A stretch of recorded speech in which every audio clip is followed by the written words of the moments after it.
But speaking about the transfer portal, Jeff, the clip started circling the web earlier today with two Clemson players. I believe one of them was Peter Woods, who's a standout defensive tackle. We'll talk about him too. But basically, him and this other dude, which you can shed light on his name, we're talking about Dabo's reluctance to use the transfer portal. More like a let's not rely on this only if it's necessary type of approach, which I think sets Clemson up nicely because once all these rules start to come in and salary cap or whatever, Dabo's going to have the program in place. He's going to have a bunch of loyalists. He's going to know how to navigate into that system as opposed to let's go out to war and like win an auction, right? Like he's trying to I think he's thinking a little bit ahead and not getting caught up in the flurry of this. Will they lose a prospect or two? Sure, but are those people you wanted on your team? Probably not. Jeff, like what do you think Dabo's mindset is this season, and do you think that, like, it seems like the Clemson team is a close-knit group. Do you think that they could, make a run at this next year? So, yeah, Peter Woods and TJ Parker were on the pivot and talking about that. And, those are two guys that are going to be top 10, top 15 draft picks this year as underclassmen. Not underclassmen, they'll be juniors. Peter Woods will probably be a top 5 or 6 draft pick. TJ Parker will be a top 15.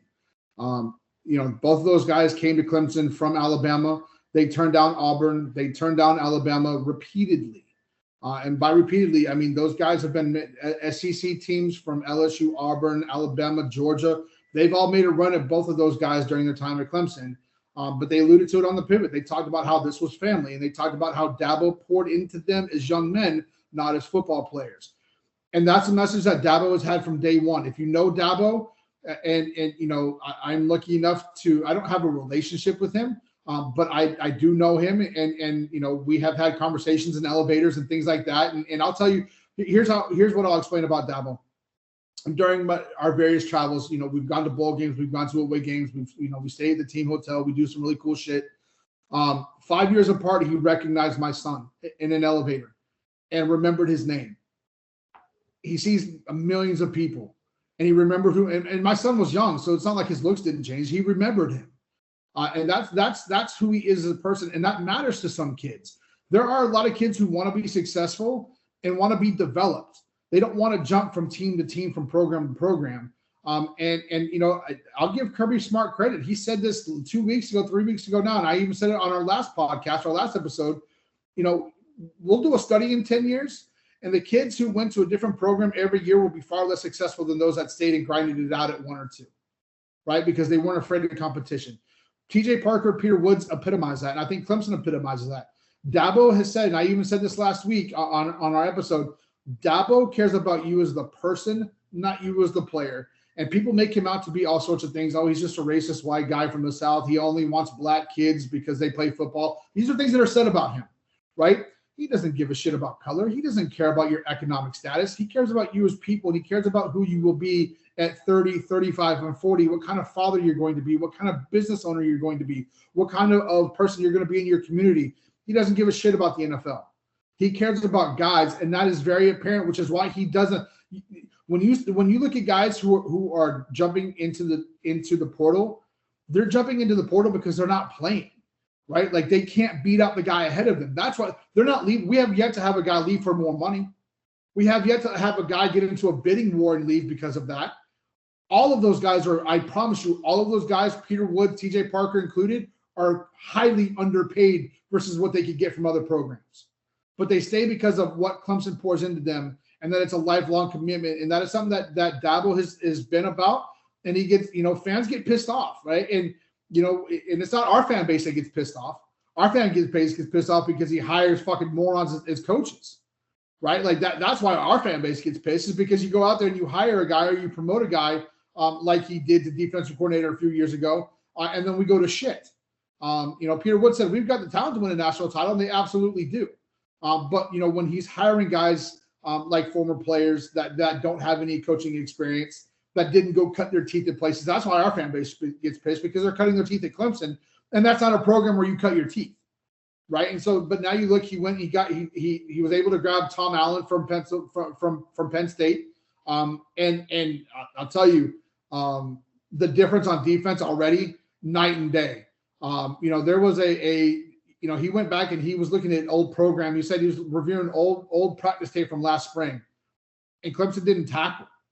Change that shit. And he's not just changing it. Like, this dude's in the middle of dog piles. Like, he's out there jumping around, 55, 56 years old, bringing energy to practice, right? So that all of that, Dabo attracts that kind of player. Dabo attracts that type of coach, and it's up to him to make that decision. People can say we're not an elite program, which is fine. But there's a reason that Clemson continues to have a top 5 roster of talent in college football. And yes, this year you will see them make an absolute run. We will finish with and I say we, Clemson will finish. I would be shocked if it's not undefeated. If it's not, it'll be because of a week 1 loss at home to LSU. With Nussmeier coming in. Nussmeier, one of the best quarterbacks in college football, coming back. I'm actually shocked he didn't leave for the NFL this year as a one and done, because I thought he had the talent to do so, and I think he would have had the best arm in this draft. But LSU comes to Clemson, Death Valley, the real Death Valley, week 1. If Clemson doesn't run the table, that will be the one loss, but they'll run through the rest of the schedule, and they will be 1, 2, or 3 seed in the college football playoff this year. And they will have an opportunity to get back to the top of the mountain because of what Dabo believes. He doesn't listen to other people. He doesn't let other people tell him what to do, what to believe, or what to say. And that really rubs people the wrong way because people want it done a certain way, and that's just not how he operates. And he's not a dumb hick, right? Like, he's just, people want to paint him as some small town dumb moron from Alabama, when in reality, he's got a master's degree. He was very successful off the field for the 3 years that he was out of coaching, doing real estate. And he's obviously been really successful in it. So I say all of that, there's a reason he attracts the players that he attracts, and there's a reason that guys choose to come to little old Clemson. And there's a reason that for the last 12 years in college football, nobody's had more 10-win seasons other than Alabama. You talk about Nussmeier, his dad is the OC of the Saints. If the Saints don't go for a QB this year and, Derek Carr sits out and they're just absolutely terrible, perhaps he's somebody that they target in 2026. Yeah. But I mean, that's really far-fetched. But hopefully they don't. Hopefully they take Sanders. And if Nussmeier is as good as you're saying, I don't want him anywhere near the Saints. So one more thing before we move to the chat for some questions. Jeff, I think in a FF Metrics podcast, when we did that a year ago, I remember you bringing up Peter Woods' name. And I think it might have been in context when we were discussing Rook or Horo, or I don't know if I got his.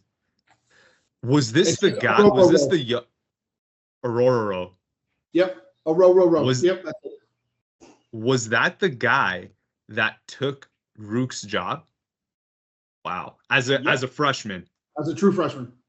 That is insane, man. Like that would be cool if we can. I don't think we'll have the draft capital to pull that off, but man, whoever drafts him is probably gonna have a nice stud D tackle on their hands.